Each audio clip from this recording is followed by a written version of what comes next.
Europe 1, 7h26, Patrick Roger. Les grands reportages d'Europe 1 tous les matins, ceux qui ont marqué ces derniers mois. Bonjour Jean-Sébastien Soldani. Bonjour. Le 24 juillet dernier, l'avion de la compagnie Air Algérie reliant Ouagadougou à Alger s'écrasait en plein désert du Mali, tout près de la frontière avec le Burkina Faso.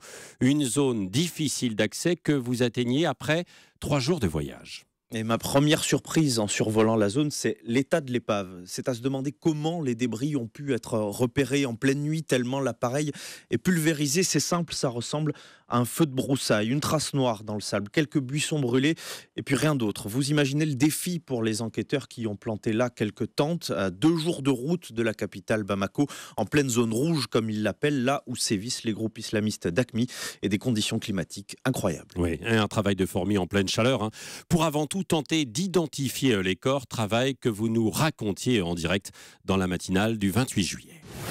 Les enquêteurs ne s'en cachent pas, ce sera très compliqué. Ils le disent même aux familles qui se rendent sur le site, comme cette femme burkinabé qui, après avoir prélevé un peu de terre aux abords de l'épave, demande à un gendarme s'il est possible de voir le corps de sa fille. Regardez les carlingues, rien ne dépasse 15-5 cm.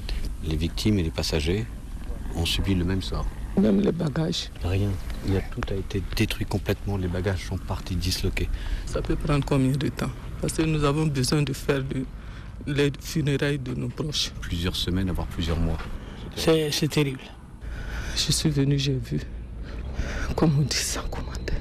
Au loin, par 50 degrés, les hommes en combinaison blanche de la gendarmerie peinent à trouver ne serait-ce que des empreintes digitales. Dans ce cas, Philippe Touron, leur colonel, se concentre sur les prélèvements ADN. Nous avons considéré que la priorité consistait à l'identification des victimes. Ensuite, l'avion va faire l'objet d'une deuxième vague de rastissage où on mettra les objets en analyse.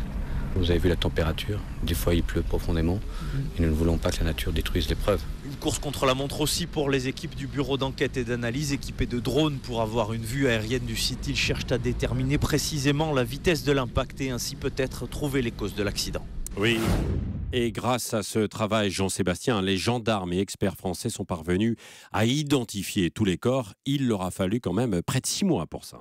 Exactement, parce qu'après avoir fait tous ces prélèvements, il leur fallait mettre un nom sur chaque échantillon. Et le travail a commencé là encore en plein désert avec une tente réfrigérée qui permettait de conserver les fragments par moins 20 degrés. Tout ça était recoupé avec des objets personnels fournis par les familles. Peigne à cheveux, brosse à dents apportés aux enquêteurs spécialisés restés en région parisienne. C'est exactement le même procédé qui a été utilisé après le crash de la Germanwings dans les Alpes françaises. Toujours par les experts du colonel Philippe Touron que vous avez entendu dans le reportage. Quant aux causes du crash, ça a pris un petit peu plus de temps. Les premiers éléments d'enquête du BEA ont été révélés en avril dernier et ils montrent que ce sont les capteurs de pression des moteurs qui ont gelé, probablement parce que les pilotes n'ont pas activé le dégivrage au cours de la montée. Les grands reportages d'Europe 1 tous les matins à cette heure-ci. Merci Jean-Sébastien Soldani.